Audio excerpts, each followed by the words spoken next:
Ang malamig na likido ay biglang sumampa sa kanyang mukha. Hindi siya nakakilos.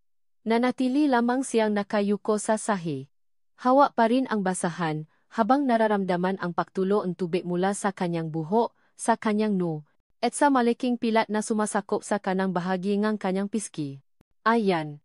Isang matinis at mapanghama na boses ang bumasa sa katahimikan. Para magising ka sa katotohanan. Kahit anong kuskus mo sa sahi na yan, hinding-hindi ka kikinang. Basahan ka lang dito, Alena. Isang maruming basahan. Itinaas ni Alena ang kanyang magamata. Doon nakatayo ang kanyang kakambal na si Katrina, perpekto ang pakakayos ng buhok, suot ang isang mamahaling bestida, at may ngisi sa malabi na kasing talim ng patalim. Makamukha sila. Ngunit tila isang malupit na biro ng tadhana. Dahil ang lahat ng kagandahan ay napunta kay Katrina. Ang natira sa kanya ay ang pilat na ito. Ang marka ng kanyang kasalanan. Anong tinitingin-tingin mo diyan? Asik ni Katrina, itinapon ang baso sa sahig na hindi man lang tinamaan si Alena pero sapat na para mabasa ito at lumiha na kakatakot na ingay. Linisin mo yan. Iyan lang naman ang silbi mo. Isang halimaw na tagalinis ng kalat. Tumango na lamang si Alena. Hindi na siya sumagot. Sanay na siya. Sanay na siyang maging anino, maging hangin, maging isang bagay na nandiyan lang para pasilbihan at pakbuntunan ang galit. Ito ang buhay niya mula nung nangyari ang aksidente. Ito ang parusa niya. Nangingini ang kamay niya habang pinupulo ang bubo. Bawat piraso ay parang kumakatawan sa bawat basa na piraso ang kanyang pagkatao. Alena. Isang malamig na boses, mas nakakakilabot kaysa sa tinik ni Katrina, ang tumawa sa kanya mula sa itaas ng hagdanan. Si Doña Imelda. Ang kanyang madrasta. Agad siyang napatayo, hindi alintana ang maliit na hiwas sa kanyang daliri. Ma'am? Hindi siya sinagot ni Doña Imelda. Isang kumpas lang ng kamay nito ang nagsasabing sumunod siya. At sumunod si Alena, tulad ng lagi niyang ginagawa, habang ang puso niya ay kumakabo ng may halong takot at kaba. Bihira siyang ipatawa sa opisina nito. At sa tuwing nangyayari iyon, laging may dalang kapahamakan. Ang opisina ni Doña Imelda ay malinis, organisado, at walang bakas ng anumang init o pagmamahal. Parang ang may-ari nito. Nakaupo ang matandang babae sa kanyang malaking silyang gawa sa mahogani, ang kanyang mukha ay kasing tigas ng kahoy na iyon. Umupo ka. Utos nito. Hindi man lang nag-abalang tumingin sa kanya. Naupo si Alena sa dulo ng silya sa harap ng mesa. Pinaksalikop ang kanyang kamay sa ibabaw ng kanyang kandungan para itago ang pangingini. Ilang sandali nang nakabibinging katahimakan ang lumipas. Ang tanging maririnig ay ang paikot ng lumang orasan sa dingding. Bawat segundo ay parang isang martilyo na pumupukpok sa kanyang sentido. Sa wakas, naksalita si Doña Imelda. Alam mo naman siguro ang tungkol sa pamilya de Villa. Tumango si Alena. Sino ba naman ang hindi nakakakilala sa mga de Villa? Isa sa pinakamayaman at pinakamakapangyarihang pamilya sa buong Pilipinas. Ang nagisang tagapagmana nila, si Marco de Villa, ay ikakasal na. Patuloy nga madrasta, ang nga mata ay nakapako pa rin sa mga papeles sa kanyang mesa. At ang gusto niyang pakasalan ay ang babaeng nagligtas sa kanya sa isang sunog maraming taon na ang nakalipas. Naramdaman ni Alena ang pagikpit ng kanyang dibdib. Naalala niya ang kwentong iyon. Ikinuwento iyon ni Katrina ng may pagmamalaki, kahit pa nga wala itong ginawa kundi maktago sa isang sulok nung nga panahong iyon. At sa kasamaang palad, dada ni Doña Imelda, sa wakas ay itinaas ang kanyang tingin, at ang lamit sa mga mata nito ay tumusok ng diretso sa kaluluwa ni Alena. Naniniwala siyang si Katrina ang nagligtas sa kanya. Pau? Ang problema, sabi ni Doña Imelda, binaliwala ang kanyang tanong, ay may iba ng kasintahan si Katrina. Isang dayuhan. At nagtanan na sila papuntang Europa kahapon. Parang binuhusan gelo ang buong katawan ni Alena. Nagtanan si Katrina? Ang kasal ay isang malaking kasunduan sa negosyo para sa ating pamilya, sabi ni Doña Imelda, ang bawat salita ay mabigat at may diin. Hindi natin ito pwedeng palampasin. Ang alyansa sa mga de Villa ang mag-aangat sa atin mula sa pagkakautang. Hindi maintindihan ni Alena kung saan patungo ang usapang ito. Anong kinalaman niya rito? Kaya naman, sabi ni Doña Imelda, na parang nakpapaliwanag lang isang simpleng bagay. Ikaw ang papalit sa kanya. Now, natigilan si Alena. Namilo ang kanyang nga mata. Ano po? Pero paano? Ang muha ko. Ang pilat. Isang mapaklang tawa ang kumawala sa malabi ni Doña Imelda. Oh, ang pilat. Ang walang hanggang paalala nga iyong kapabayaan, pero huwag kang maalala. Magagawan iyan ng paraan ng makeup artist. Ang mahalaga. Ikaw at si Katrina ay isa ang boses, isa ang tindig, at higit sa lahat, isa ang mamata. At iyon lang ang naalala ni Mr. Davila. Ang mamata nga baeng nagligtas sa kanya. Harmin. Umiling-iling si Alena, ang maluha ay nagsisimula ng mamosa kanyang nga mata. Hindi ko po kaya. Isa po itong panloloko. Hindi ko po kayang lokohin ang isang tao ng ganyan. Talaga? Sarkastikong tanong ni Doña Imelda. Tumayo ito at lumakat palapit sa kanya, ang bawat hakbang ay mabigat. Wala kang pakialam sa pamilyang ito? Pagkatapos ang lahat ng ginawa namin para sa iyo? Pinalaki ka namin? Binigyan ng bubong? Kahit na isa kang depektibong produkto? Ang salitang depektibo ay tumama sa kanya na parang sampal. Mas masakit pa sa tubig na ibinuhos ni Katrina. Hindi ko po kaya. Pakiusap ni Alena. Ang boses ay basa na. Kung gayon, wala kang pakpipilian. Ang boses ni Doña Imelda ay najing bakal. Kung tatanggi ka, sa ayaw at sa gusto mo, bukas na bukas din, ikaw at ang matanda mong alalay na silita ay palalayasin ko sa bahay na ito. Walang pera, walang matutuluyan. Hahayaan mo bang makdusa sakali ang nag-isang tao na nakmalasakit sayo? Ang pagbanggit kay Lita. Iyon ang huling patalim. Si Lita na naalaga sa kanya mula pagkabata. Si Lita na palihim na nakdadala ng pagkain sa kanyang kwarto kapag pinarurusahan siya. Si Lita na yumayakap sa kanya sa tuwing umiyak siya. Hindi niya kayang hayaang mangyari iyon kay Lita. Bumaksa ang balikat ni Alena. Ang lahat ng pagtutol sa kanyang dibdib ay biglang nawala, napalitan ng isang pamilya na pakiramdam, ang pakiramdam ng pagkatalo. Mabuti, sabi ni Doña Imelda. Nakikita ang pagsuko sa kanyang mata. Bumalik ito sa kanyang silya. Ito ang kasunduan. Pakakasalan mo si Marco Davila bilang si Katrina Reyes. Gaganapin mo ang papel mo hanggang sa may sara ang lahat ng kontrata sa negosyo. Pagkatapos nun, bahala ka nang gumawa ng dahilan para hiwalayan siya. Maliwanag? Hindi makapagsalita si Alena. Tumango lang siya, habang ang maluha ay sunod-sunod ng pumata sa kanyang kamay. Dahan-dahan siyang tumayo at lumabas ng opisina. Dumiretso siya sa kanyang maliit na kwarto sa dulo ng pasilyo. Isinara ang pinto. At humarap sa basa na salamin na nakasabit sa dingding. Tinitigan niya ang kanyang refleksyon. Tinitigan niya ang babaeng may malulungkot na mata. At tinitigan niya ang pilat. Ang pilat na gumuhit ng hangganan sa pagitan niya at ng mundo. Ang pilat na nagsasabing hindi siya karapat-dapat mahalin. Hinaplos niya ito. Malamig. Magaspang. Ang marka ngang isang nakaraang hindi niya matakasan. At ngayon, ang markang ito ay kailangan niyang itago sa ilalim ng isa pang kasinungalingan. Ipinikit niya ang kanyang mata. Inisip niya si Lita. Inisip niya ang kabaitan nito. At alam niya, sa kaibuturan ng kanyang puso, na wala siyang lakas para labanan ito. Susungin niya ang impyernong ito para kay Lita. Kumatok siya pabalik sa pinto ng opisina ni Doña Imelda. Binuksan niya ito nang hindi na naghihintay ng sagot. Nakatingin sa kanya ang madrasta, naghihintay, huminga ng malalim si Alena. Ipinikit niya ang kanyang mata, at sa pagitan ng kanyang hikbi, isang salita lang ang lumabas. Pumapayag na po ako. Isang ngiting ng tagumpay ang sumilay sa mga labi ni Doña Imelda. Isang ngiting hindi umabot sa mga mata nito. Mabuti, sabi nito. Ang boses ay puno ng kasiyahan. Simula ngayon, kalimutan mo na kung sino ka. Hindi ka na si Alena. Ikaw si Katrina Reyes, ang mapapangasawa ni Marco Davila. Ang biyahe papunta sa mansyon ng Davila ay parang isang mahabang panaginip, isang bangungot. Nakaupo si Alena sa likod ng isang mamahaling kotse, suot ang damit na hinaram niya mula sa aparador ni Katrina. Masyadong masikip sa dibdib, masyadong maikli. Ang bawat hibla ang tela ay parang sumisigaw na hindi ito para sa kanya.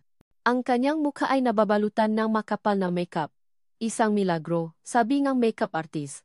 Isang maskara, sabi ng puso ni Alena. Itinago nito ang pilat, ngunit hindi nito maitago ang takot sa kanyang mata. Sa bawat pakurap niya, nararamdaman niya ang bigat ng pundasyon at pulbos, isang paalalain kasinungalingang kanyang niyakap. Huwag kang magsasalita hanggang hindi ka kinakausap, bilin ni Doña Imelda bago siya umalis. Ngumiti ka. Maging kaakit-akit ka. At higit sa lahat, huwag mong hahayaang makita niya ang takot mo. Tandaan mo, ikaw si Katrina. Matapang. Kumpiyansa. Hindi ka si Alena. Pero paano niya gagawin iyon? Ang buong pagkatao niya ay binuo ng takot. Nang huminto ang kotse sa harap ng isang dambuhalanggit na bumukas ng kusa, parang huminto rin ang pahinga ni Alena. Ang mansyon ng Magadavila ay hindi isang bahay. Isa itong palasyo. Nakakasila ang karangyaan mula sa malawak na hardin hanggang sa matatayo na pinto na gawa sa nara. Isang unipormadong katulong ang sumalubong sa kanya at ginabayan siya papasok. Bawat hakbang niya sa makintab na sahig na gawa sa marmol ay parang may bigat na 1,000 kilo. Ang nga pader ay napapalamutian ng nga mamahaling pinta, ang nga kisama ay may mga naglalakihang chandelier. Pakiramdam ni Alena ay isa siyang daga na naligaw sa isang museo. Dito po kayo, Ma'am Katrina. Sabi ang katulong, itinuturo ang isang maluwang na sala. Hihintayin na lang po natin si Sir Marco. Tumango lang si Alena. Hindi makapagsalita. Naupo siya sa dulo ng isang antigong sofa. Ang kanyang mga kamay ay mahigpit na makahawak sa kanyang kandungan. Ang lamig ng kwarto, kahit may aircon, ay hindi kayang palamigin ang nag-init niyang mapalat. Paano kung makilala siya? Paano kung sa isang tingin lang, makita ni Marco Davila ang panloloko? Paano kung pandidirian siya nito, tulad ng lahat? Narinig niya ang ngayaba. Papalapit.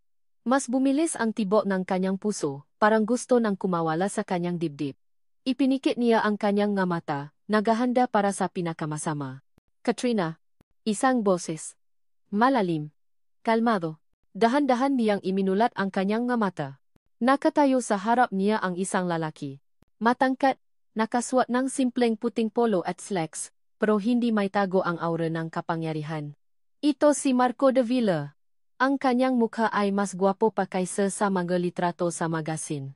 Pero hindi ang kagwapuhan niya ang nakpatigil sa mundo ni Alena. Ito ay ang kanyang mata. Diretso itong nakatingin sa kanya. Hindi sa kanyang buhok, hindi sa kanyang damit, at lalong hindi sa kanang bahagi ng kanyang mukha kung saan nakatago ang pilat. Nakatingin ito ng diretso sa kanyang nga mata. At sa mamatang iyon, wala siyang nakitang pahusga. Wala siyang nakitang pandidiri. Ang nakita niya ay kuryosidad. At isang bagay pa na hindi niya mapangalanan. Ako nga, halos pabulong na sagot ni Alena, napapasalamat na hindi pumiyo ang kanyang boses. Ngumiti si Marco. Isang maliit na ang ngiti na nagbigay buhay sa buong mukha nito. Maupo ka. Pasensya na kung pinahintay kita. Nagutos ito sa isang katulong na madalangin tesaa.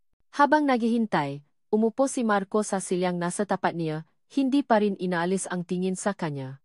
Pakiramdam ni Alena ay hinuhubaran siya, hinding damit, kundi nga maskara. Nang dumating ang nangingini ang nga kamay ni Alena, habang inaabot ang tasa. Sinubukan niyang kontrolin ito, pero lalo lang lumala. Sa kanyang pagkataranta, bahagyang tumagilit ang tasa at natapon ang mainit na likido sa kanyang kamay. Aray! Hindi niya napigilang bulong. Agad siyang napayuko, hinihintay ang inis o galit mula kay Marco. Ito na iyon. Dito na siya mabubuking. Isang palpak na babae na hindi man lang kayang humawak ng tasa. Pero sa halip na salita, naramdaman niya ang mabilis na paglapit nito. Bago pa siya makakilos, kinuha ni Marco ang isang panyo mula sa bulsa nito, marahang hinawakan ang kanyang kamay, at maingat na pinunasan ang natapong tisa. Okay ka lang? Mainit ba masyado? Tanong nito. Ang boses ay puno ng tunay na pag-aalala. Natigilan si Alena. Nakatingin siya sa kanilang makamay. Ang malaki at magaspang na kamay nito ay nakahawak sa kanyang maliit at nangingini na kamay. Walang pag-alinlangan. Walang pandidiri. Puno ang pag-aalaga. Kailan pa siya huling nahawakan ng ganito? Hindi niya namalayang tumulo na pala ang isang butil ng luha mula sa kanyang mata. Agad niya itong pinunasan. Okay lang ako, sabi niya. Pasensya na. Medyo kinakabahan lang. Bumiti si Marco at bumalik sa kanyang upuan. Naintindihan ko. Ako rin. Matagal kong hinintay ang araw na ito. Ngumiti ulit ito. Halika, samahan mo ako. May gusto akong ipakita sa iyo. Tumayo si Marco at naglakad patungo sa isang glass door. Sumunod si Alena na parang isang anino. Bumunga sa kanila ang isang hardin na puno ng iba't ibang uri ng orkidyas. Ang bango ng bulaklak ay humalo sa hangin. Ito ang paborito kong lugar sa bahay, sabi ni Marco, dahan-dahang hinahaplos ang isang puting orkidyas. Dito ako napupunta kapag kailangan kong maisip. Humarap ito sa kanya. Alam mo, sa loob ng maraming taon, sinubukan kong alalahanin ang mukha mo noong gabing iyon. Pero masyadong madilim. Masyadong magulo ang lahat. Isa lang ang malinaw sa isip ko. Lumapit ito sa kanya, at muling tinitigan ang kanyang nga mata. Ang nga mata mo, sabi nito. Ang boses ay halos pabulong na. Ganyan na ganyan sila. Malungkot, pero matatak. Puno ng takot, pero may tapang. Hindi nagbago. Ay, parang isang punyal na tumusok sa puso ni Alena ang bawat salita. Isang papuri na hindi para sa kanya. Isang pahanga na para sa isang kasinungalingan. Gusto niyang sumiga. Gusto niyang sabihin ang totoo. Pero ang tanging nagawa niya ay yumuko at tumango. Ang katahimikan sa pagitan nila ay hindi awkward. Ito ay puno ang isang emosyon na hindi pa nararanasan ni Alena. Isang pakiramdam na nakikita siya. Kahit na ang nakikita ay isang imahe na hindi totoo. Hinawakan ni Marco ang kanyang kamay. Ang init mula sa pala nito ay gumapang sa kanyang buong braso, nagpapadala ng kakaibang kuryente sa kanyang buong katawan. Matagal na akong naghihintay para sa araw na ito, Katrina, sabi ni Marco, ang kanyang boses ay seryoso at punong sinseridad. Tumingin ito sa kanya, ang nga mata ay nangungusap ngang isang pangako. Ang kasal natin ay magaganap sa darating na Sabado. Nanigas si Alena. Hindi niya magawang gumalaw. Hindi niya magawang huminga. Hindi niya magawang bawiin ang kanyang kamay na hawak nito. Ang tanging nararamdaman niya ay ang init ng palat ni Marco. Isang init na sabay na nabibigay ng kakaibang kili at nakakapasong pagkakasala. Ang hula ay isinara. At siya ay nasa loob. Ang nga araw na lumipas ay parang isang mabilis na agos ng ilo na tinatangay si Alena patungo sa isang karagatang hindi niya alam kung gaano kalalim. Bago niya namalayan, araw na ng Sabado, araw na ng kanyang kasal, nakatayo siya sa harap ng isang malaking salamin, ang isang wedding gown na mas mahal pa yata kaysa sa buong bahay nila sa Batangas. Mabigat ito punong malalit na perlas at kristal na kumikinang sa ilalim gilaw. Ngunit sa ilalim ng lahat ng karangyaan, pakiramdam ni Alena ay para siyang isang bilanggo na isinusuot sa kanyang sariling seremonya ng pagbitay. Ang kanyang mukha, muling tinakpan ng makapal na makeup, ay parang isang maskara na suot ng isang estranghero. Perfect. Sabi ni Doña Imelda na nakatayo sa likod niya, ang mga mata ay kumikinang sa tagumpay. Walang sinuman ang makakahalata. Ikaw si Katrina Reyes ngayon. Tandaan mo yan. Tumango lang si Alena, ang lalamunan niya ay sobrang tuyo para makapagsalita. Ang paglalakad sa pasilyo ng simbahan ang pinakamahabang paglalakad sa buong buhay niya. Ang tunog ng organ, ang nga bulungan ng nga bisitang hindi niya kilala, ang nga flash ng kamera lahat ay parang isang panaginip na malabo at nakakahilo. Ang tanging malinaw sa kanyang paningin ay ang lalaking naghihintay sa kanya sa dulo. Si Marco. Nakatayo ito ron. Suot ang isang eleganteng barong Tagalog, at ang ngiti sa mga labi nito ay totoo at puno ng pag-asa. Nang maktama ang kanilang mga mata, panandalyang nakalimutan ni Alena ang lahat. Nakalimutan niya si Katrina, si Doña Imelda, ang kasinungalingan. Sa sandaling iyon, isa lang siyang babae na tinititigan ng lalaking nakpatibok ng kanyang puso sa paraang hindi pa niya nararanasan.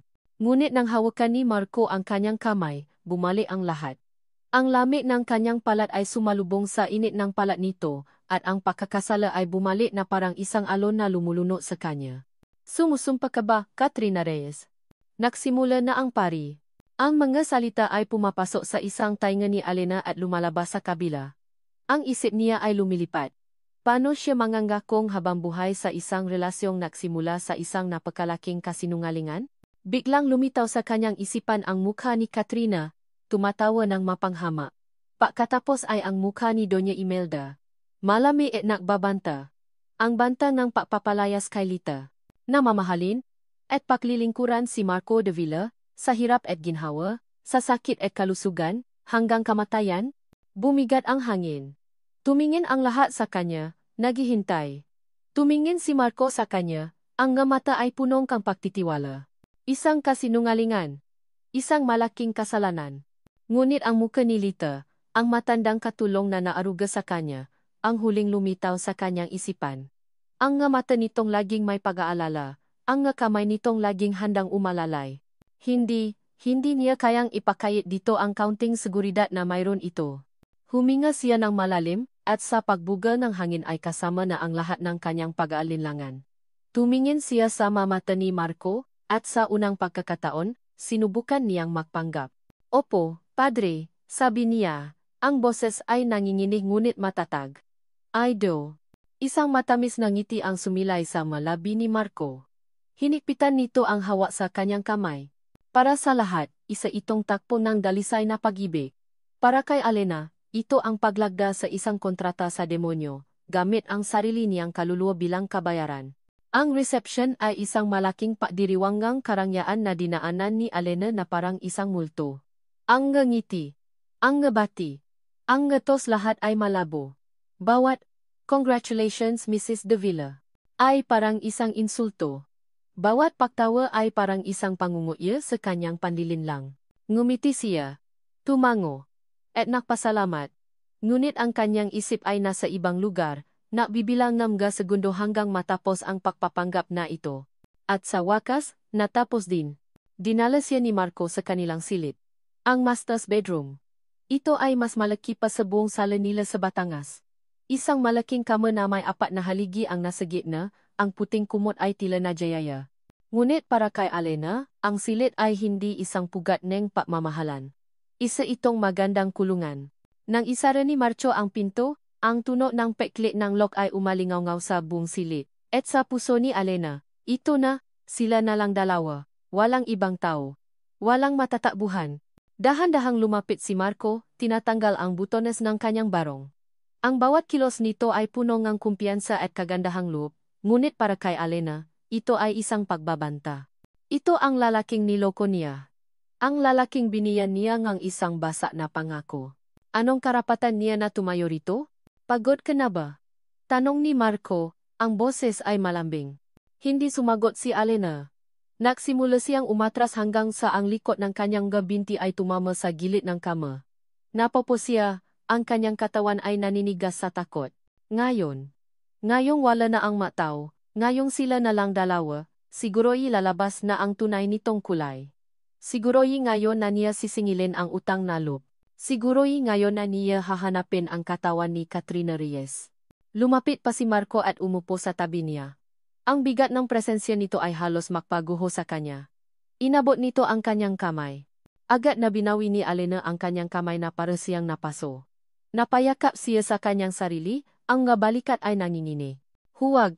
Halos pabulong niyang sabi. Pakiusap. Nakita niya ang pagbabago sa mukha ni Marco. Ang ngiti nito ay nawala, napalitan ng pakalito, at pagkatapos ay ng pag-alala. Hindi ito galit. Hindi ito inis. Ito ay pag-unawa. May problema ba? Tanong nito, ang boses ay mahinahon pa rin. Ang kabaitang iyon. Iyon ang lalong napahirap sa lahat. Kung sanay sinigawan siya nito. Kung sanay minura siya nito. Mas madali sana. Pero ang kabaitang iyon ay parang isang mainit na bakal na tumutusok sa kanyang konsensa. Bumuhos ang maluha na kanina pa niya pinipigilan. Hindi na niya kaya. Ang bigat ay masyado nang nakakabaliw.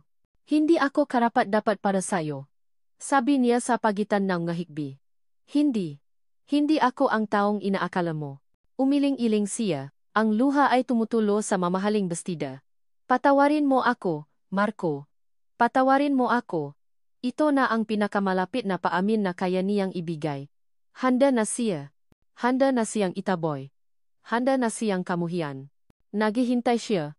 Naghihintay sa siga, sa pagsumbat, sa paghata sa kanya palabas ng silid na ito. Pero ilang segundo ang lumipas, tanging katahimikan lang ang kanyang narinig. Dahan-dahan niyang itinaas ang kanyang tingin. Nakaupo pa rin si Marco sa tabi niya, hindi gumagalaw. Ang nga mata nito ay nakatitik sa kanya, punong isang emosyon na hindi niya mabasa.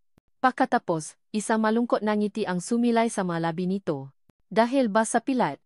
Mahinang tanong nito. Natigilan si Alena. Anong sinasabi niya?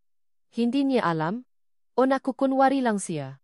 Alam kong nahihirapan kang paniwalaan, patuloy ni Marco, ang boses ay parang isang malambing na bulong, pero hindi hadlang sa akin iyan. Matagal na. Para sa akin, ang pilat na iyan ay hindi tanda ng kapangitan. Tanda iyan ng katapangan. Tanda iyan ng gabing iniligtas mo ako. Parang sinaksak si Alena sa dibdib. Mali ang pagkakaindi nito. Ang pag-amin niya ay inakala nitong pag-amin sa kanyang insecurities. Ang pahingi niya ng tawad ay inakala nitong pahingi ng tawad para sa kanyang itsura. Hindi niya alam ang gagawin. Gusto niyang itama ito, gusto niyang ipaliwanag. Pero paano? Paano niya sisirain ang ilusyon ng isang lalaking labis ang paganga sa isang bayaning hindi naman totoo? Tumayo si Marco. Hindi ito lumapit sa kanya. Sa halip, kinuha nito ang isang unan at isang kumot mula sa aparador. Hindi kita pipilitin, sabi nito, habang inaayos ang sofa sa kabilang dulo ng silid. Alam kong kailangan mong panahon. Maghihintay ako. Tumingin ito sa kanya. At sa mga mata nito, wala siyang nakitang pagkadismaya. Ang nakita niya ay respeto, pasensya, at isang bagay na mas malalim pa. Para sa akin, ikaw ang pinakamagandang babae sa buong mundo, Katrina, sabi nito. Maghihintay ako, hanggang sa araw na handa ka ng paniwalaan iyan. Pagkatapos sabihin iyon, humiga ito sa sofa, tinalikuran siya, at pinatay ang ilaw sa tabi nito. Naiwan si Alena sa gitna ng malawak na kama, sa dilim, naliligo sa sarili niyang maluha at sa kumot ng pagkakasala. Ang lalaking pinakasalan niya ay hindi isang halimaw. Isa siyang anghel. At iyon ang mas napahirap sa lahat. Nakatulo siya sa gitna ng pagiya, dala ang isang kakawang pakiramdam ng kalitasan at ang bigat ng isang kasalanang walang kapatawaran. Ngunit sa ibang lugar, sa isang marangyang hotel sa Paris, may isang babaeng tumatawa habang tinitingnan ang nalitrato ng kasal sa kanyang cellphone. Ang mukha niya ay walang pilat, perpekto, at puno ang pananabik. Magsaya ka muna sa trono ko, aking pangit na anino. Bulong ni Katrina sa kanyang sarili. Habang umiinom ng champagne. Dahil kapa ako na ang bumalik, lahat ng iyan ang yaman, ang pangalan, at lalo na ang lalaking iyan ay may gijing akin. Lahat-lahat, para kay Marco de Villa, ang unang linggo ng kanyang kasal ay isang palaisipan. Ang babaeng pinakasalan niya, si Katrina, ay hindi ang babaeng inaasahan niya. Ang nga kwentong naririnig niya, mula sa mga kaibigan at nababasa niya, sa mga lumang society columns ay tungkol sa isang Katrina Reyes na maingay, mahilig sa party, at laging sentro ng atensyon. Isang firecracker, sepi nila. Pero ang babaeng kasama niya sa bahay ay ang kabaliktaran. Mahinahon siya, halos laging tahimik. Mas gusto niyang magbasa ng libro sa hardin kaysa lumabas. Ang mata niya ay laging may bahid ng kalungkutan. Isang kalungkutan na hindi kayang itago kahit ng pinakamatamis niyang ngiti. At ang babaeng ito, ang tahimik at misteryosang babaeng ito, ay ang babaeng unti-unti niyang minamahal. Hindi dahil sa utang na loob. Hindi na. Sa bawat araw na makasama sila, mas lalong lumalabo ang imahe ng bayani sa isip ni Marco. Napapalitan ito ng imahe ng isang totoong tao.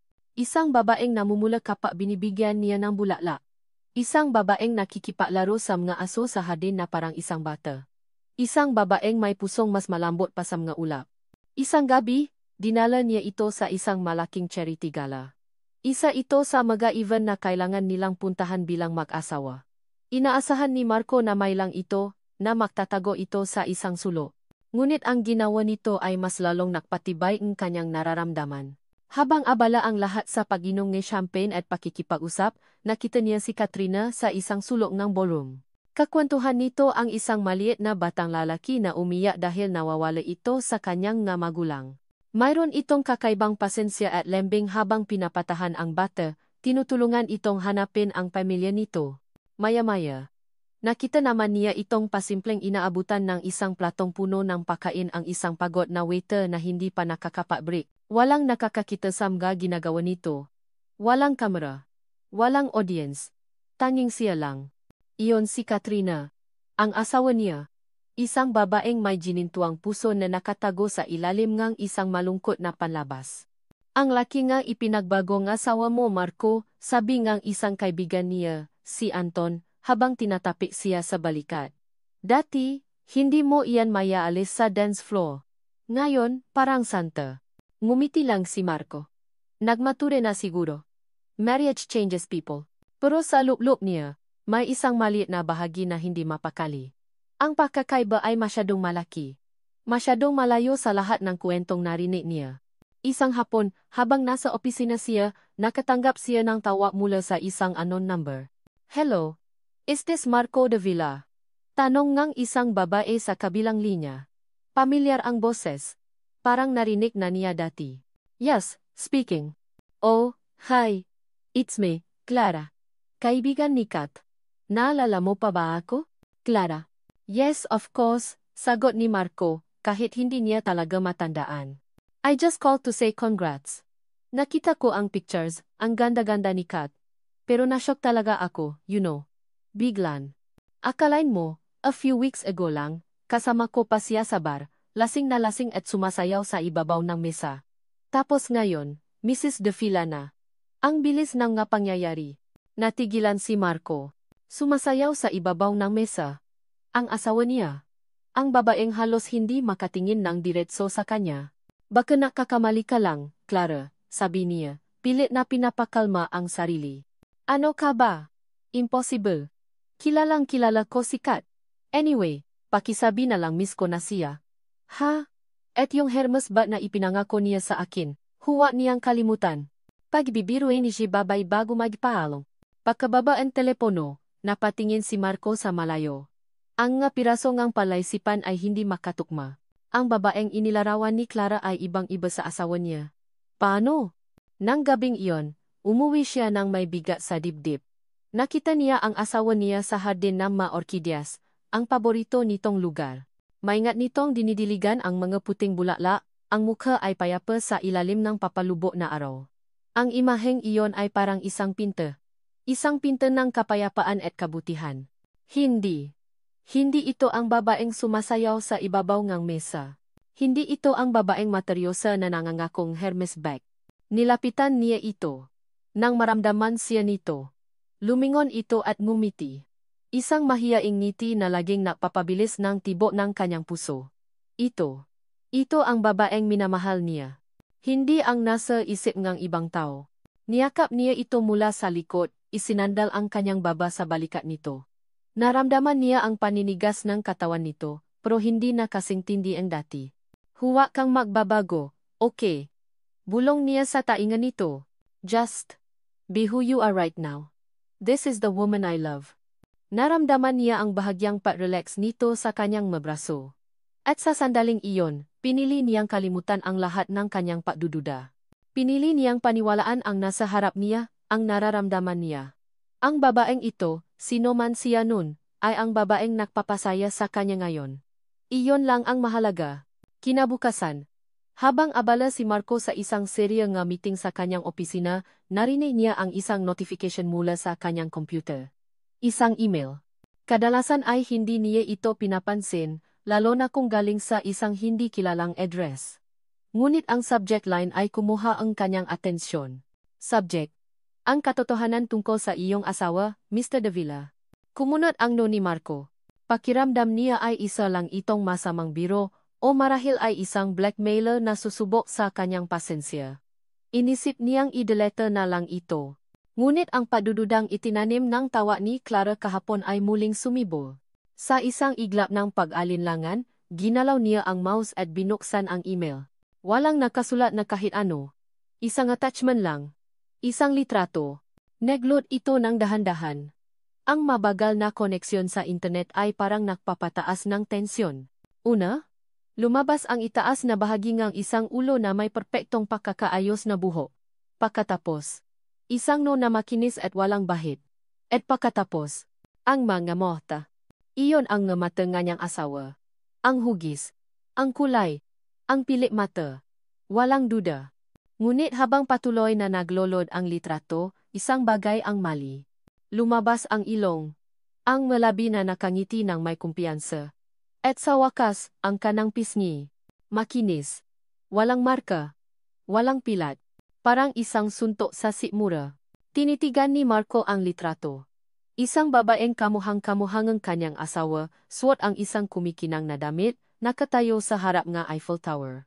Ang babaeng nasa litrato ay nagliliwanag sa kaligayahan at kumpiyansa. Ito ang firecracker na sinasabi nila. Ito si Katrina Reyes na kilalang lahat, Pero hindi ito ang kanyang asawa. Mabilis niyang tiningnan ang properties ng litrato. Ang petsa. 2 araw lang ang nakalipas. Ang dugo ay umakyat sa kanyang ulo. Bumalik siya sa email at tiningnan ang sender. Isang mabuting kaibigan at email. .com. Sino ang babaeng ito? At kung ito si Katrina Reyes, sino ang babaeng natutulog sa kabilang sofa ng kanyang silid gabi-gabi? Sino ang babaeng may malulungkot na mga mata at may pilat sa mukha? Parang gumuho ang sahi sa kanyang paanan. Ang lahat ng maliliit na pagdududa. Ang mahindi makatukmang piraso ng palaisipan ang pagiging mahiyain nito, ang pagkakaiba sa makwento. Ang takot sa mamata nito sa gabi ng kanilang kasal lahat ay biglang nakaroon ng isang nakakakilabot na kahulugan. 2 babay. Makamukha. Ngunit makaiba. Isa na may pilat, at isa na wala. Napahawa siya sa kanyang mesa para suportahan ang sarili. Ang hangin sa kanyang baga ay biglang naubos. Isang kasinungalingan. Isang malaki at masalimuot na kasinungalingan. At siya ang nasa gitna nito. Sa unang pagkakataon sa loob na pakatagal na panahon, nakaramdam si Alena ng kapayapaan. Nakatayo siya sa hardin ng orkidyas, kasama si Marco. Ang sikat na araw sa hapon ay malambot at ginintuan, nagbibigay nga kaibang kislap sa maputing bulaklak. Katatapos lang nilang mananghalian, isang tahimik na pananghalian kung saan nakwento si Marco tungkol sa kanyang pagkabata at tumawa sila pareho. Sa mga sandaling iyon, halos nakalimutan ni Alena ang lahat. Halos naniwala siyang siya si Katrina. Halos naniwala siyang karapat-dapat siya sa kaligayahang ito. Masaya ako na nandito ka. Biglang sabi ni Marco. Ang kanyang nga mata ay seryoso habang nakatingin sa kanya. Binago mo ang buhay ko. Isang ngiti ang sumilay sa malabi ni Alena, isang tunay na ngiti, hindi pilit. Ito na siguro ang simula. Ang simula ng isang bagay na totoo. Ngunit ang masandali ang kapayapaan ay sadyang madaling basagin. Isang malakas na tunog ng doorbell ang bumasa sa kanilang katahimikan. Nakatinginan sila ni Marco. May inaasahan ba silang bisita? Babalik ako, sabi ni Marco, at naglakad pabalik sa lubang mansyon. Naiwan si Alena sa hardin, ngunit ang kapayapaan ay biglang napalitan ng kaba. May kung anong malami na gumapang sa kanyang likuran. Isang masamang kutob. Pakaraan ng ilang sandali, narinig niya ang boses ng isang katulong, naguguluhan. Pagkatapos, ang boses ni Marco, puno ang pagtataka. At pagkatapos, isang boses na kilalang-kilala niya. Isang boses na nadudulot ng takot sa kanyang kaluluwa. Isang boses na umiyak. Marco! Marco! Mahal ko, nandito na ako. Nanigas si Alena. Hindi. Hindi maaari. Parang may sariling isip ang kanyang mapa. Naglakad siya pabalik sa loop, ang bawat habang ay mabigat na parang nakatapa siya sa puti. Pagdating niya sa may pinto ng sala, tumigil ang kanyang mundo. Nakatayo roon, sa gitna ng entrada, ang isang babay. Perpekto ang pagkakayos ng buhok, suot ang isang mamahaling damit, at ang kanyang mukha ay basang-basang ng luha. Isang mukhang walang pilat. Isang mukhang refleksyon ng sa kanya, ngunit buo at walang bahid. Si Katrina. Nakatayo si Marco sa pagitan nila. Parang isang estatwang hindi makagalaw. Ang mukha nito ay isang maskara ng lubos na pagkalito. Marco, oh my God. I'm back. Humahagulgol si Katrina, at sa isang mabilis na kilos. Lumapit ito kay Marco at yumakap ng mahigpit. Salamat sa Diyos, nakabalik ako sa'yo. Itinula nito si Marco ng bahagya para tingnan ito sa mukha. Marco, niloko ka niya? Niloko niya tayong lahat. Anong ginagawa ng halimaw na yan dito? Ang salitang halimaw ay tumama kay Alena. Pero ang mga mata ni Katrina ay hindi nakatingin sa kanya. Nakatingin ito kay Marco, ang mga mata nito ay puno ng sakit at pagtataksil. Isang pepektong pag-ata. Anong ibig mong sabihin? Naguguluhang tanong ni Marco. Ang tingin ay pabalik-balik sa 2 babaeng makamukha sa harap niya. Bumiti si Katrina kay Marco at humarap kay Alena. Ang takot at lungkot sa mukha ni Katrina ay biglang napalitan ng galit at pandidiri. Itinuro niya si Alena, ang kanyang daliri ay nanginginig. Siya, ang kapatid ko. Si Alena. Sigaw niya. Tingnan mo siya, Marco. Tingnan mo ang mukha niya. Palagi siyang inggit sa akin. Palagi niyang gustong makuha ang lahat ng sa akin. At ngayon, naktagumpay siya. Kinuha ka niya sa akin. Lalong humagulgol si Katrina. Ikinulong nila ako. Siya at si Mama. Sinabi nilang kung hindi ako alis, sasaktan ka nila. Natakot ako para sayo, Marco. Kaya umalis ako. Pero hindi ko na kaya. Kailangan kong bumalik. Kailangan kong sabihin sa iyo ang totoo. Natulala si Alena. Ang makasinunggalingan ay sunod-sunod. Bawat isa ay mas masakit kaysa sa nauna. Bawat salita ay isang gawa-gawang kuwento na pinamumukha siyang isang kontrabida, isang desperadang mang-aga.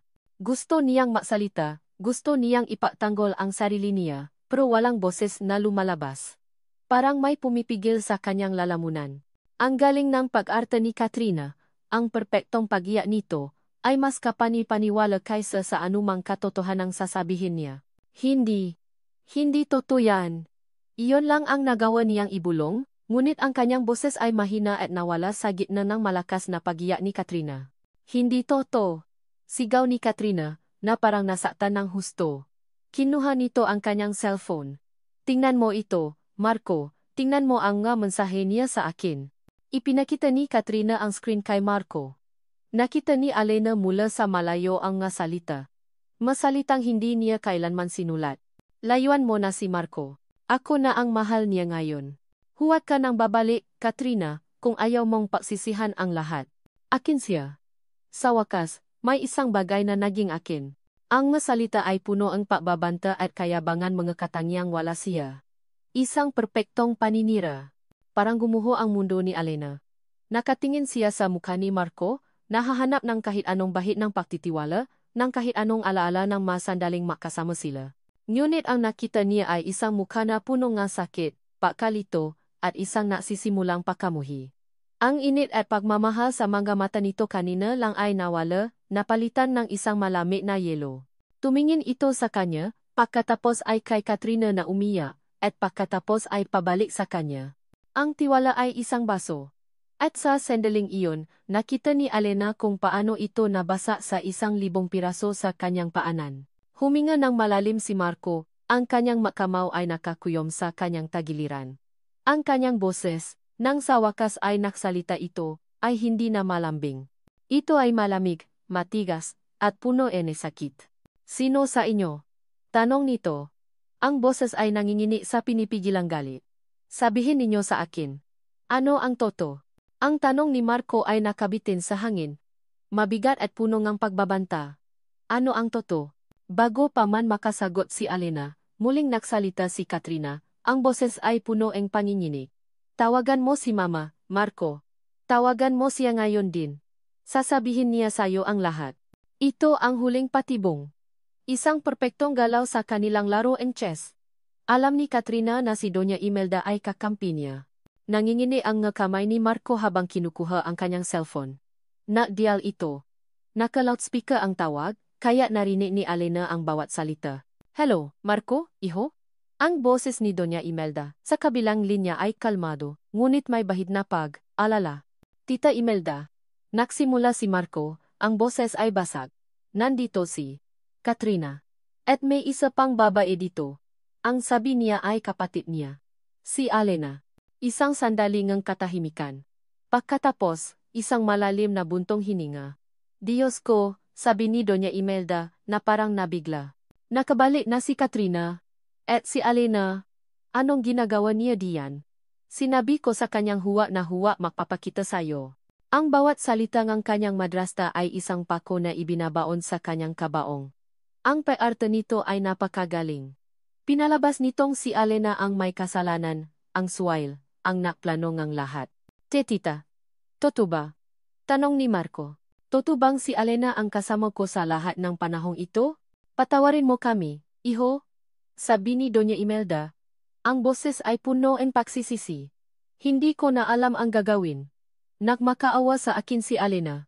Sinabi niyang mahal ka niya, na gagawin niya ang lahat para mapalapit sayo. Pinagbantaan niya si Katrina na alis, natakot ako. Patawarin mo ako. Ibinaba ni Marco ang tawag. Katahimikan. Isang nakabibinging katahimikan na mas masakit pa kaysa sa anumang siga. Dahan-dahang itinaas ni Alena ang kanyang mga mata. Nakatingin sa kanya si Marco. Ang pakalito sa mga mata nito ay wala na. Ang pag-aalinlangan ay wala na. Ang nakita niya ay isang bagay na mas masahol pa. Ang yelo ngempak tataksil. Ang sakit ng isang taong pinaniwalaan ang isang kasinungalingan, at ngayon ay nalaman ang katotohanan o ang bersyon ng katotohanan na ipinakita sa kanya. Naniwala ako sa iyo, sabi ni Marco, ang boses ay mahina ngunit punong lason. Bawat salita ay isang patalim. Pinaniwalaan ko ang bawat tingin mo. Ang bawat ngiti mo. Nagsimula na akong mahalin ka. Humakbang ito palapit sa kanya. Ang mukha ay isang pulgadang layo na lang mula sa kanya. Pero lahat pala ay isang malaking palabas, isang perpektong pag-arte. Mas magaling ka pa sa kapatid mo. Marco, hindi. Sinubukan ni Alina, pero pinutol siya nito. Huwag. Sabi nito, ang boses ay malamig na parang yelo. Huwag ka nang magsalita. Ayoko nang marinig ang boses mo. Odaif, tinalikuran siya nito. Ang pagtalikod na iyon ay mas masakit kaysa sa anumang sampal. Ito ang pagtalikod sa lahat ng kanilang pinagsamahan. Ang pagtalikod sa lahat ng paasang nagsimulang mabuo sa kanyang puso. Humarap ito sa pintuan at sumigaw, "Guards!" Pumasok ang dalawang security guard. "Ilabas ninyo ang babaeng yan," utos ni Marco, hindi man lang lumilingon. Ang kanyang daliri ay nakaturo kay Alena. "Siguraduhin ninyong hindi na siya makakatapak pa sa pamamahay na ito. Kailanman, Olme." Walang emosyon na lumapit ang magagwardiya. Hinawakan nila ang makabilang braso ni Alena. Ang hawa ay magalang ngunit matatak. Hindi siya nakpumiglas. Wala nang lakas na natitira sa kanya. Habang hinihila siya palabas, napatingin siya kay Katrina. Nakatayo ito sa likod ni Marco, ang isang kamay ay nasa balikat ng lalaki, na parang inaalo ito. At sa mga mata ni Katrina, nakita ni Alena ang isang ngiti. Isang maliit, halos hindi makita, ngunit punong kagumpay ng ngiti. Ang ngiti ang isang ahas matapos matukla ang kanyang biktima. Dinala siyang ng gwardiya palabas ng malaking pinto, sa ilalim ng maliwanag na sikat ng araw. Ngunit para kay Alena, ang buong mundo ay nagdilim. Isinara ang dambuhalang gate sa kanyang likuran. Ang tunog ay pinal, isang hatol. Nakatayo siya roon sa labas ng mansyon, wala ni isang kusing sa bulsa, wala ni isang gamit maliban sa suot niyang damit, isang damit na hindi sa kanya. Ang pag-asa, ang panandaliang kaligayahan, ang pag-ibig na nagsimula siyang maramdaman, lahat ay nawala. Kinuha sa kanya. Biglang pumata ang ulan. Una, paunti-unti, pagkatapos ay bumuhos ng malakas. Nabasa ang kanyang buhok, ang kanyang damit. Ang makapal na makeup sa kanyang mukha ay nagsimulang matunaw. At unti-unting lumitaw ang pilat na sinubukan niyang itago. Naglakad siya ng walang patutunguhan. Ang bawat patak na ulan ay parang mga luhang galing sa langit, nakikidalam hati sa kanya. Ang nasasakyan ay dumadaan sa kanyang tabi, binabasa siya ng putik. Wala siyang pakialam, ang sakit sa kanyang dibdib ay napakalalim, napakatindi. Hindi ito ang sakit ng pagiging itinakwil. Ito ang sakit ng pakawala ng isang bagay na hindi naman talaga naging sa kanya. Sa gitna ng malakas na ulan, sa isang gilid ng kalsada, bumigay ang kanyang matuhod. Napaluho siya sa basang semento. Ang kanyang mga hikbi ay humalo sa tunog ng ulan. Wala na siyang lakas. Wala nang natira. Nakdilim ang kanyang paningin. Ang huli niyang nakita bago siya mawalan ng malay ay isang pares na itim na sapatos na huminto sa kanyang harapan. Isang anino ang tumabon sa kanya mula sa ulan. Samantala, sa loob ng mansyon, ibinato ni Marco ang isang mamahaling baso sa pada. Nabigo ang baso sa 1,000 piraso. Dumugo ang kanyang kamay mula sa isang bubok na tumalsik, ngunit hindi niya ito ininda. Ang sakit sa kanyang puso ay mas matindi. Tumingin siya kay Katrina, na ngayon ay tahimik na nakaupo sa sofa, nakpapanggap na takot. Tinitigan niya ang mamata nito. Ang mamata ni Katrina, maganda, mapang-akit, ngunit may kulang. Wala ron ang lungkot. Wala ron ang lalim. Wala ron ang kaluluwang nakita niya sa mga mata ng babaeng kalalabas lang ng pinto. Isang nakakakilabot na pagdududa ang muling gumapang sa kanyang isipan. Ang nga sumunod na araw sa mansyon ng De Villa ay malamig at walang buhay. Ang babaeng nagpakilalang tunay na Katrina ay naroon. Ang kanyang tawa ay umaalingaw-ngaw sa mga pasilyo, ngunit para kay Marco, ito ay isang ingay na walang kahulugan. Ang kanyang presensya ay nandiyan, ngunit ang kanyang kaluluwa ay wala. Sinisikap ni Marco na ituring itong asawa niya. Sinisikap niyang ibalik ang nararamdaman niya para sa bayani na nagligtas sa kanya. Ngunit sa tuwing tinitingnan niya si Katrina, ang totoong Katrina, wala siyang makita kundi isang magandang estranghera. Ang mamata nito, bagamat kapareho ng hugis, ay walang lalim. Ang mga ngiti nito ay laging may hinihinging kapalit. Isang umaga, habang nag-almusal sila, bigla itong nagsalita. "Marco, darling," sabi nito, habang pinupunasan ang labing ang mamahaling napkin. "I was thinking, medyo boring na dito sa bahay. Why don't you buy me a yacht? Isang maliit lang, para may magawa naman ako." Tumingin si Marco sa kanya. Hawak pa rin ang tasang kape. Isang yate. Ganun lang. Parang humihingi lang isang pirasong tinapay. Naalala niya si Alena. Ang babaeng may pilat. Ang babaeng ang tanging hiling ay madiligan ang nga orkidyas sa hardin. Ang kaligayahan nito ay nasa maliliit na bagay, isang libro, isang tahimik na hapon, isang ngiti mula sa kanya. "Hindi," simpleng sagot ni Marco. Natigilan si Katrina. Ang matamis niyang ngiti ay biglang naglaho. "What do you mean, hindi?" "Ang ibig kong sabihin ay hindi. Hindi ako bibili ng yate," sabi ni Marco. Ang boses ay kalmado ngunit matigas. "But why?" Tumas ang boses ni Katrina. "CEO ka ng The Villa Corporation. Isang yate lang, hindi mo pa maibigay sa asawa mo. After everything that I've been through for you." Hindi sumagot si Marco. Tumayo lang siya. Ang pag-arte nito, ang biglaang pagiging biktima, ay hindi na gumagana sa kanya. "Hindi mo ba ako naririnig?" Sigaw ni Katrina, tumatayo na rin. "Wala kang utang na loob. Kung hindi dahil sa akin, patay ka na sana." Ang nga salitang iyon. Kung hindi dahil sa akin. Noon, ang nga salitang iyon ay nabibigay sa kanya ng init at pasasalamat. Ngayon, mula sa malabi ni Katrina, ang ito ay tunog ng isang panunumbat, isang transaksyon. Tinalikuran niya ito at naglakad palabas. Ang pagsigaw ni Katrina sa kanyang likuran ay unti-unting humina. Alam na niya. Sa kaibuturan ng kanyang puso, alam na niya. Ang babaeng minahal niya, ang babaeng nagsimulang magpabago sa kanya, ay hindi ang babaeng ito na puno ng kasakiman. Ang babaeng minahal niya ay ang babaeng may malulungkot na mga mata, ang babaeng may ginintuang puso na nakatago sa likod ng isang pilat. Si Alena. Ang babaeng pinalayas niya. Ang pagsisisi ay parang lason na kumalat sa kanyang buong sistema. Paano niya nagawang maniwala sa isang perpektong palabas? Paano niya nagawang itaboy ang babaeng, sa kabilang ng panloloko, ay napakita sa kanyang tunay na kabutihan? Hindi na siya makapahintay. Kailangan niyang malaman ang totoo. Ang buong katotohanan. Kinabukasan, walang paalam, maneho siya papuntang Batangas. Papunta sa lumang bahay ng Reyes. Ang mansyon ay luma na, ang pintura ay natutuklap na sa ilang bahagi. Kumato siya. Isang matandang hardinero ang nagbukas ang pinto. "Sino po sila?" tanong ng matanda. "Ako si Marco de Villa. Gusto ko sanang." Hindi na niya natapos ang sasabihin. Nanlaki ang matang hardinero. "Kayo po pala ang napangasawa ni Senyorita Katrina. Kilala niyo po si Alena?" Diretsang tanong ni Marco. Nagbago ang mukhang matanda. Ang paggalang ay napalitan ng lungkot. "Si Senyorita Alena po. Siyempre naman po. Siya ang anghel sa bahay na ito." Act. Ano po ang ibig ninyong sabihin? Iginaya siya ng hardinero, si Mang Celso, sa isang upuan sa hardin. "Sir, matagal na po ako dito. Nakita ko silang lumaki. Si Senyorita Katrina, mabait naman po, pero laging gusto siya ang nasusunod. Pero si Senyorita Alena, iba po siya. Tahimik lang, laging nasa isang sulok, pero kapag may kailangan ka, siya ang unang tutulong. Pinakakain niya ang asong gala. Binibigyan niya ng gamot ang makatulong na may sakit. Siya po ang tagasalo ang galit ni Senyora Imelda." Kawawa po ang batang iyon. Parang sinaksa ang puso ni Marco. Bakit po? Bakit po siya ganon ituring?" Nagbuntong hininga si Mang Celso. "Dahil po sa pilat.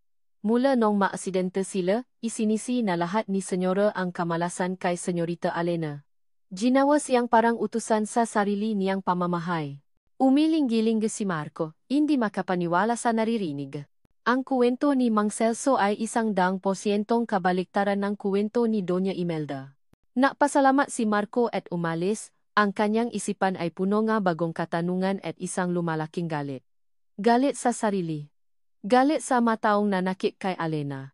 Habang nakmamaneho pabalik ngang Maynila, itinigil niya ang sasakyan sa gilid ng daan. Hindi na niya kaya ang pahula. Kailangan niya ngang profesional. Kinuha niya ang kanyang cellphone at tinawagan ang pinakamagaling niyang private investigator.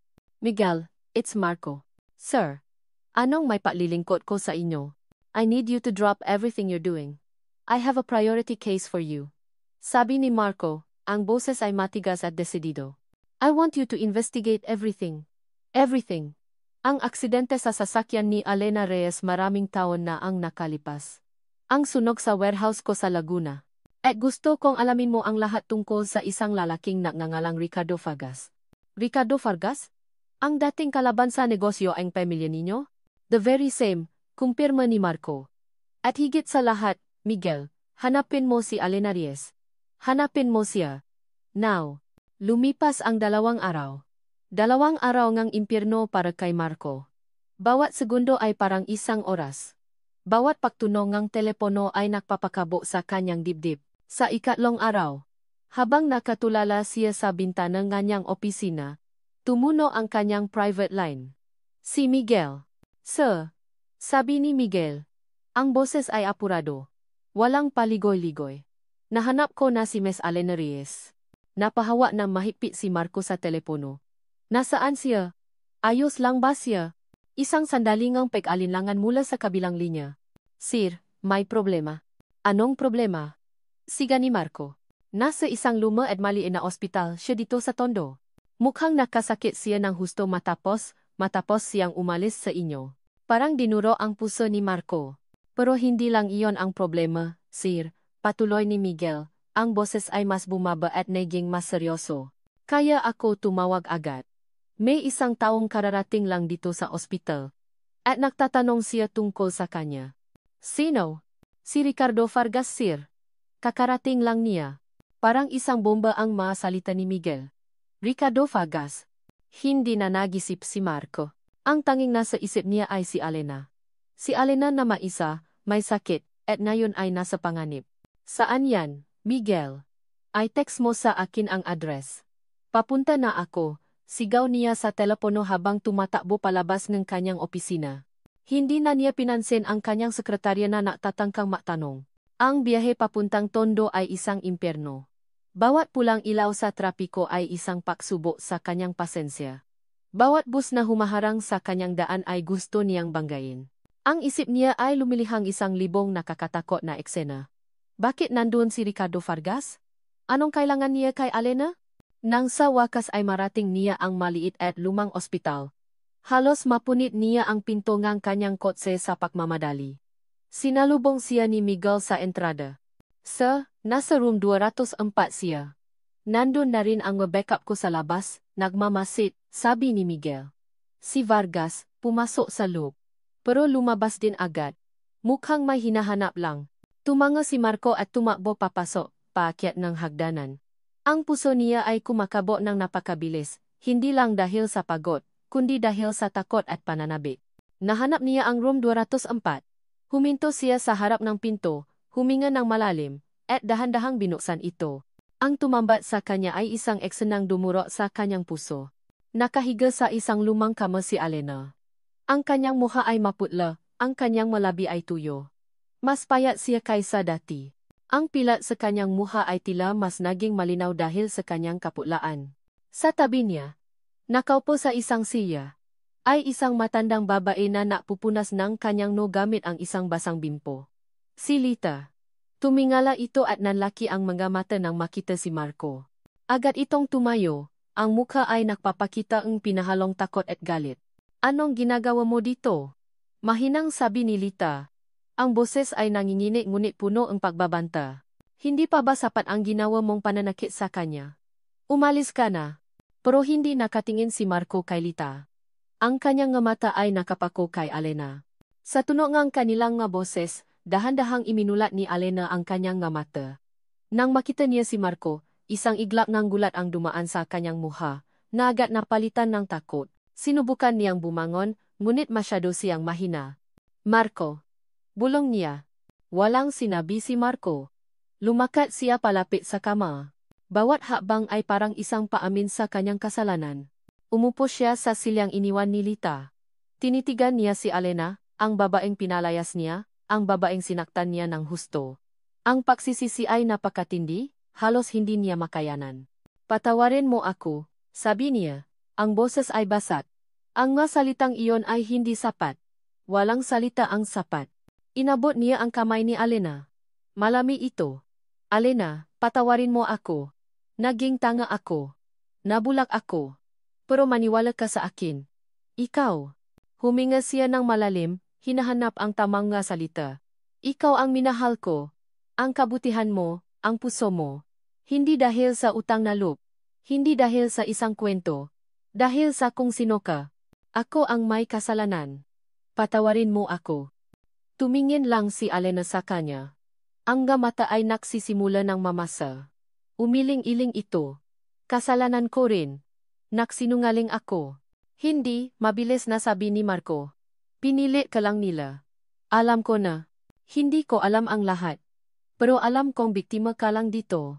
Habang hawak niya ang kamay ni Alena, nag-vibrate ang kanyang cellphone sa bulsa. Isang text message. Galing kay Miguel. Nang hindi binibitiwan ang kamay ni Alena, kinuha niya ang cellphone gamit ang kabilang kamay at binasa ang mensahe. Ito ang huling report ng investigasyon. Isang buwan ng lahat ng natuklasan ni Miguel sa loob ng 3 araw. Sir, confirmation. Ricardo Vargas, siya ang nagutos ng pambobomba sa warehouse ninyo. May testigo kami. Pero may mas malala, sir.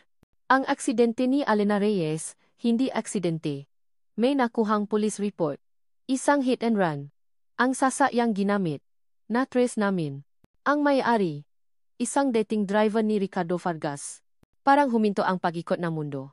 Tumingin si Marco mula sa cellphone patungo kay Alena. Si Ricardo Vargas. Sabi niya. Halos hindi makapaniwala. Siya ang nasa likod ng sunog sa warehouse ko. At siya rin. Siya rin ang may kagagawan ng aksidente mo. Nanlaki ang mga mata ni Alena. Ang lahat ng piraso ng dalawang makaibang trahedya ay biglang nagunay sa isang nakakatakot na paraan. Hindi sila pinagtakpo ng isang romantikong tadhana. Pinaunay sila ang isang kaway. Sa sandaling iyon ng pagkatuklas, biglang bumukas ng malakas ang pinto ng silid. Isang malakas na sipa ang sumira sa loob. Pumasok si Ricardo Vargas. Ang kanyang mukha ay may isang demonyong ngiti. Sa likod niya ay 2 malalaking lalaki. Well, sabi ni Ricardo, pumapalakpak ng dahan-dahan. Anong ganda namang takpo. Isang reunion. Agad na tumayo si Marco. Inilagay ang sarili sa pagitan ni Vargas at kama ni Alena. Si Lita ay sumigaw sa takot. Vargas. Anong kailangan mo dito? Sigaw ni Marco. Simple lang, Devila, sabi ni Ricardo, ang ngiti ay hindi nawawala. Gusto kong kunin ang lahat sayo. Ang kumpanya mo. Ang yaman mo. At ngayon. Mukhang pati ang babaeng ito ay mahalaga sa iyo. Ikinumpas niya ang kanyang kamay, mabilis na kumilos ang kanyang gatawhan. Tinula nila si Marco ng malakas, dahilan para matumba ito sa sahig. Hinawakan ng isa si Lita at tinapan ang bibig. Ang isa naman ay lumapit sa kama. Huwag! Sigaw ni Marco mula sa sahig, sinusubukang tumayo. Pero huli na ang lahat. Binuhat ng lalaki si Alena, na walang kalaban-laban dahil sa kanyang panghihina. Sumigaw si Alena, ngunit ang kanyang sigaw ay mahina at puno ng takot. Magandang pambayad utang to, hindi ba? Sabi ni Ricardo, habang nakatingin sa nakpupumiglas na si Marco. Isang trahedya ang nakugnay sa inyo. Hayaan ninyong isang trahedya rin ang magiwalay sa inyo. Hinihila na nila si Alena palabas ng pinto. Alena! Sigaw ni Marco. Isang sigaw na punong galit, pagsisisi, at lubos na takot. Tumingin sa kanya si Ricardo Vargas bago tuluyang lumabas. May 24 oras ka, Devila. Dalhin mo ang lahat ng papeles ng kumpanya mo sa lumang warehouse sa may pier. Mag-isa ka. Isang maling galaw. At ang magandang mukha ng babaeng yan. Sisiguraduhin kong wala nang matitira pa. Isinara nila ang pinto. Narinig ni Marco ang ngayaba na papalayo at ang mahinang sigaw ni Alena na unti-unting nawawala. Nakatayo siya roon. Nanginginig sa galit. Sa sandaling akala niya ay nahanap na niya ulit ito. Kinuha na naman ito sa kanya. Tumuno ang kanyang cellphone. Isang tawag. Si Ricardo. Nasayo ang babae mo, sabi ng boses sa kabilang linya. Alam mo na ang gagawin, mag-isa ka. Walang pulis. Tandaan mo, Marco. Isang tawa mo lang sa pulis, at ibabalik ko siya sayo. Piraso-piraso. Ibinaba ang tawag. Naiwan si Marco sa gitna ng silit, ang kanyang puso ay pinupuni sa pagitan ng galit at desperasyon. Ang babaeng mahal niya ay nasa kamay ng isang demonyo. At siya lang ang makakapagligtas dito. Ang amoy ng kalawang at alikabo ang unang gumising sa ulirat ni Alena. Nakatali ang kanyang makamay at paa sa isang silya, sa gitna ng isang malawa at madilim na warehouse. Ang tanging ilaw ay namumula sa isang bumbilya na nakabitin sa itaas, na bibigay ng magumagalaw na anino sa paligid. Gising ka na pala, aking munting anghel na may sirang pakpak, isang boses ang bumasa sa katahimikan. Lumabas mula sa dilim si Ricardo Vargas may daladalang isang basong alak. Umupo ito sa isang silya sa harap niya, ang ngiti sa mukha nito ay puno ng samaan. Huwag kang mag-alala. Sabi nito, darating ang iyong prinsip. At kapag dumating siya, magkakaroon tayo ang isang magandang palabas. Anong kailangan mo sa amin? Tanong ni Alena, nagulat sa sarili niyang boses. May takot, pero mayroon na ring bahid ng galit. Ang babaeng laging yumuyuko ay nagsisimula ng tumayo. Tumawa si Ricardo. Kailangan ko? Simple lang. Gusto kong makita si Marco de Villa na lumuluhod sa aking paanan. Gusto kong kunin ang lahat sa kanya, tulad ng ginawa ng pamilya niya sa akin nun. Humigop ito ng alak.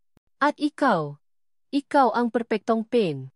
Hindi ko nga akalain na ang batang muntik ko nang mapatay sa isang aksidente nun ay magiging ganito ka-importante sa kanya. Ang tadhana nga naman. Mapaglaro. Kinilabutan si Alena. Bakit? Bakit mo ginawa iyon? Collateral damage, kibit balikat ni Ricardo. Ang target ko talaga ay ang stepfather mo, ang tuso mong ama-amahan na nanloko sa akin sa isang deal. Gusto ko lang siyang bigyan ng babala. Sino ba namang mag-akala na ikaw pala ang tatamaan? Pero mas maganda nga ang naging resulta. Dahil sa pilat na iyan, nakilala kita agad sa ospital. Habang nagsasalita si Ricardo, isang alaala ang biglang bumalik kay Alena. Isang alaalang matagal na niyang ibinaon sa limot dahil sa trauma. Ang gabi ang zunog. Ang ginit. Ang gusok. Ang sigawan. Ang patakbo niya papasok sa nasusuno na warehouse, hindi dahil sa katapangan, kundi dahil sa isang hindi may paliwanag na paalala. Nakita niya ang isang batang lalaki na nakahandusay, walang malay. Si Marco. Hinila niya ito. Gamit ang lahat ng kanyang lakas. Sa isang sulok, nakita niya si Katrina. Nakatakip ang mga kamay sa mukha. Nanginginig sa takot. Hindi ito tumulong. Naktago lang ito. Iyon ang katotohanan. Sa sandaling iyon ng pahlilinaw, isang malakas na tunog ang umalingaw-ngaw. Bumukas ang malaking pinto ng warehouse. Pumasok si Marco. Mag-isa. Dala ang isang itim na briefcase. Nandito na ako, Vargas, sabi ni Marco. Ang boses ay kalmado ngunit may diin. Nasaan na ang papeles? Pakawalan mo na siya. Tumawa si Ricardo. Hindi ganon kadali, De Villa. Gusto ko munang mag-enjoy. Ibinato ni Marco ang briefcase sa sahi. Nandiyan na ang lahat. Magpinirmahang dokumento. Ang De Villa Corporation, sayo na. Oh. Pinulot ng isang tauhan ni Ricardo ang briefcase at binuksan ito. Tiningnan niya ang dokumento at tumango sa kanyang amo. Ngumiti si Ricardo. Magaling. Isang taong may isang salita. Tumayo ito at lumapit kay Alena. Hinawakan ang kanyang baba. Ngayon, para sa huling bahagi ng palabas. Huwag mo siyang sasaktan. Sigaw ni Marco. Bakit hindi? Tanong ni Ricardo, habang idinidiin ang daliri sa pilat ni Alena. Ito ang naugnay sa inyo, hindi ba? Ang pilat na ito, ang kasinungalingan na siya ang nagligtas sa iyo. Tumingin si Ricardo kay Marco. Alam mo ba ang pinakanakakatawang bahagi ng lahat, De Villa? Hindi mo man lang alam ang buong katotohanan. Anong ibig mong sabihin? Ang kapatid niyang si Katrina? Ang babaeng maganda at perpekto? Isa siyang duwag. Noong gabing iyon, naktago lang siya sa isang sulok. Ni hindi ka nga niya tiningnan. Natigilan si Marco. Tumingin ito kay Alena, ang nga mata ay puno ngang pagtatanong. At alam mo ba kung sino talaga ang pumasok sa apoy? Patuloy ni Ricardo, ang boses ay puno ngang panunuya. Sino ang tangang nagbuwis ng buhay para hilahin ang walang malay mong katawan palabas? Itinuro niya si Alena. Ay tong babaeng pangit na ito. Ay tong babaeng may pilat. Siya. Siya ang nagligtas sa iyo. Parang isang bomba na sumabo sa loob ng warehouse. Tumingin si Marco kay Alena. Ang kanyang mukha ay isang halo ng pakabigla, pakamangha, at lubos na pagunawa. Lahat ng piraso ang pamilya ng mga mata, ang kabutihan. Ang hindi may paliwanag na koneksyon lahat ay nakaroon ng kahulugan. Sa sandaling iyon ang pakabigla ni Marco, sinamantala ni Ricardo ang pagkakataon. Kumuha ito ng isang patalim mula sa kanyang bulsa at itinutok sa lik ni Alena. Tapos na ang laro, tibila. Palam sa iyong anghel. Pero sa isang iglap, nagbago ang lahat.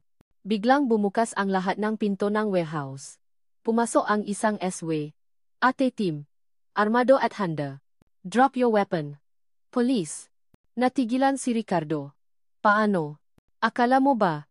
Hahayaan kong pumunta dito si Marco ng maisa. Isang boses ang narinig mula sa likod ng mapulis. Si Doña Imelda. Sa tabi niya. Nanginginig sa takot. Si Katrina. Tumawag ako sa pulis. Hindi ako papaya na pati ang pangalan ng pamilya ko ay madamay sa kabaliwan mo. Nawala sa sarili si Ricardo. Sa huling despradong galaw, sinubukan niyang saksakin si Alena. Ngunit sa sandaling iyon, ang takot ni Alena ay napalitan ng tapang. Ginamit niya ang lahat ng kanyang lakas, itinula ang silya patalikod. Dahilan para matumba sila pareho. Isang putok ng baril ang umalingaw-ngaw. Hindi para kay Alena. Para kay Ricardo. Isang pulis ang bumaril sa braso nito, dahilan para mabitawan nito ang patalim. Agad na dumamba ang mapulis, pinosasan si Ricardo at ang kanyang matauhan. Tumakbo si Marco papunta kay Alena, mabilis na kinalagan ang kanyang tali. Niyakap niya ito ng mahigpit. Alena. Alena. Patawarin mo ako. Paulit-ulit niyang sinasabi. Niyakap din siya ni Alena. Sa gitna ng kaguluhan, sa gitna ng makapulis at magkasigawan, nakahanap sila ng katahimikan sa yakap mga isa-isa. Dinala nga mapulis si Ricardo. Hinarap din nila si Katrina. Miss Reyes, sabi ng hepe ng pulisya. Base sa testimonya ni Mr. Vargas at sa investigasyon namin, kasama ka sa kasong panluloko at konspirasi. Sumama ka sa amin. Hindi. Wala akong kasalanan. Nakpupumiglas si Katrina, ngunit wala siyang nagawa. Humarap ang pulis kay Doña Imelda. At kayo, Ginang, iimbestigahan din namin ang inyong parte sa pagtatago ng katotohanan. Napasalampa si Doña Imelda sa sahi. Ang kanyang mukha ay puno ng pagkatalo at pasisisi. Ang kanyang pinakaingatang reputasyon ay gumuho na. Nakatayo si Marco at Alena. Makayakap pa rin. Tumingin si Marco sa mga mata ni Alena, ang mga matang nagligtas sa kanya. Ang mga matang minahal niya. Utang ko sa iyo ang buhay ko. Alena. Sabi niya. Ang boses ay puno ng emosyon. Hindi lang isang beses, kundi 2 beses na. Utang ko sa iyo hindi lang isang pahingi ng tawad. Utang ko sa iyo ang buong buhay ko. POV. Alena Reyes. Lumipas ang 2 taon. 2 taon na parang isang mahabang pahinga matapos ang isang matinding bagyo. Ang pangalan ni Ricardo Vargas at Katrina Reyes ay naging mga ulap na lang sa balita, unti-unting nilimot ng publiko habang pinadurusahan nila ang kanilang mga kasalanan sa loob ng malamig na selda. Nakatayo si Alena sa harap ng isang salamin na bintana sa isang lugar na hindi niya inakalang babalikan niya. Ang gusali ng bilangguan. Sa kabilang panig ng salamin, nakaupo si Doña Imelda.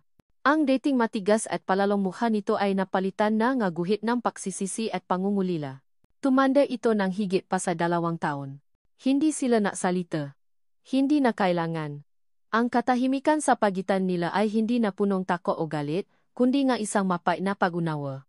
Bago tumayo para umalis, inilapat ni Alena sa maliit na mesang naghihiwalay sa kanila ang isang bagay.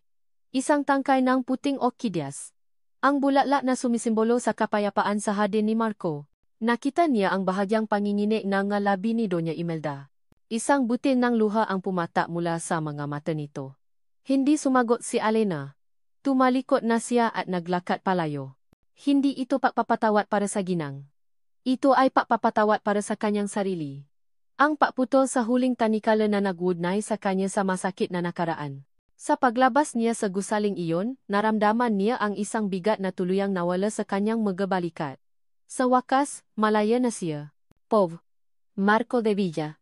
Naabutan ni Marco si Alena na nakatayo sa balkonahe nga kanilang silid, nakatingin sa papalubo na araw. Ang hangin ay malambot, dala ang amoy nga maokidyas mula sa hardin sa ibaba. Nilapitan niya ito at niyakap mula sa likod, ipinatong ang kanyang baba sa balikat nito. Naramdaman niya ang pangiti ni Alena. Nag-usap na kami ng doktor kanina, mahinang sabi ni Alena. Nakaschedule na sa susunod na linggo, ang operasyon, ang reconstructive surgery para sa kanyang pilat. Hinikpitan ni Marco ang yakap. Sigurado ka na ba? Alam mo namang hindi mo kailangang gawin yan. Para sa akin, wala nang mas gaganda pa sa'yo. Ito ang katotohanan. Bawat araw, lalo niyang minamahal ang babaeng ito, ang tapang nito, ang kabutihan nito, ang bawat linya sa mukha nito. Ang pilat ay bahagi na niya. Isang mapangangyang pinagdaanan. Humarap si Alena sa kanya, ang mga mata ay puno ang isang bagong kumpiyansa. Inilaga nito ang kanyang pala sa pisngi ni Marco. Alam ko, sabi nito, ang boses ay matata. At iyon ang dahilan kung bakit gagawin ko ito. Hindi para sa iyo, o para sa ibang tao. Hindi para magtago o para makalimot. Tumingin ito sa malayo, sa papalubo na araw. Gagawin ko ito para sa akin. Bilang isang simbolo. Na ako na ang may hawak ng kuwento ko. Ako na ang magpapasya kung paano ako haharap sa bagong umaga. Ngumiti si Marco. Ang babaeng nasa harap niya ay hindi na ang anino na kanyang unang nakilala. Isa na siyang reyna, matatak at buo. Hinalikan niya ito sa isang halik na punong paggalang, paganga, at walang hanggang paibig. POV. Alena Reyes. Lumipas pa ang isang taon. Ang hardin ng maorkidyas ay mas masigla kaysa dati. Ngunit ang pinakamagandang bulaklak sa hardin ngayon ay hindi nakatanim sa lupa. Mama! Look! Isang maliit na batang lalaki, na may mga matang katulad ng kay Marco at ngiting katulad ng sa kanya, ang tumatakbo papalapit, may hawak na isang salagubang. Leo! Dahan-dahan lang, sabi ni Alena. Tumatawa habang sinalubong niya ang kanyang anak. Naupo sila sa damuhan. Habang pinagmamasdan ni Alena ang kanyang anak na masayang naglalaro, lumapit si Marco at umupo sa tabi niya, inakbayan siya. Ito ang kanyang mundo ngayon. Isang mundong binuo hindi sa kasinungalingan, kundi sa katotohanan at pagmamahal. Biglang tumigil sa paglalaro si Leo. Lumapit ito sa kanyang ina, ang maliliit na mga mata ay puno ng kuryosidad. Itinuro nito ang isang bagay sa mukha ni Alena. Isang napakaliit na linya, halos hindi na makita, ang natira sa kanyang kanang pisngi. Isang pilat na kasing nipis ng isang hiblang guho, pinili niyang iwan ito. Ano to mama? Tanong ni Leo. Ngumiti si Alena. Hinawakan niya ang kamay ng kanyang anak at marahang inilagay sa kanyang pisngi. Iyan. Anak. Sabi niya. Habang nakatingin kay Marco na puno ang pagmamahal. Iyan ay marka ang katapangan. Isang paalala na kahit gaano ka masaktan, kaya mong bumangon at maging mas matatak. Niyakap ni Marco silang dalawa. Ang init ng kanyang yakap, ang halik sa kanyang buhok, ang tawa ng kanilang anak, ito ang musika ng kanyang bagong buhay. Tumingin si Alena sa kalangitan. Ang pilat sa aking mukha ay minsan nang naging sumpang aking buhay. Ito ang aninong naktago sa akin sa dilim. Ngunit ngayon, naintindihan ko na. Hindi ito isang sumpa. Isa itong testamento. Isang testamento na ang tunay na lakas ay hindi namumula sa isang perpektong itsura, kundi sa kakayahang bumangon mula sa pagkakadapa. Isang testamento na ang tunay na pag-ibig ay nakikita hindi ng mata, kundi ng puso. At isang testamento na sa sandaling matutunan mong yakapin at mahalin ang masugat ng iyong nakaraan, doon mo matatakpuan ang isang kagandahang hinding-hindi masisira ni numan. At dito nagtatapos ang kuwento ni na Alena at Marco. Mga minamahal kong tagapakinig, mula sa kaibuturan ng aking puso, maraming salamat sa inyong walang sawang paksubaybay at paksama sa najing paglalakbay ng ating mga bida. Habang isinusulat ko ang bawat kabanata, kasama ninyo akong umiyak sa mga pagsubok ni Alena. Nagalit sa mga kasinunggalingan. At kinilig sa masandaling kanilang pagmamahalan. Bawat emosyon na inyong naramdaman ay naramdaman ko rin. Ang kwentong ito ay hindi lamang isang simpleng salaysay. Ito ay isang piraso ng ating mga puso na pinasama-sama. Sana ay baunin ninyo ang aral na ang tunay na kagandahan ay hindi kailanman nasusukat sa panlabas na anyo. Ito ay matatakpuan sa lakas ang isang pusong kayang magpatawad. Sa tapang na muling bumangon, at sa pag-ibig na kayang tumingin sa kabila nga pilat at kamalian. Ito ay isang paalala na sa likod ng bawat sakit at luha, laging may liwanag at paasang naghihintay. Ngayon, nais ko namang marinig ang inyong masalobin. Anong bahagi ngang kwento ang pinakatumata sa inyo? Anong aral ang inyong napulot mula sa pag-ibig nina Alena at Marco? Maiwan lamang po kayo ng komento sa ibaba. Bawat isa ay aking babasahin at labis na pahahalagahan. Hanggang sa ating susunod na kwento, pag-ibig sa likod ng luha.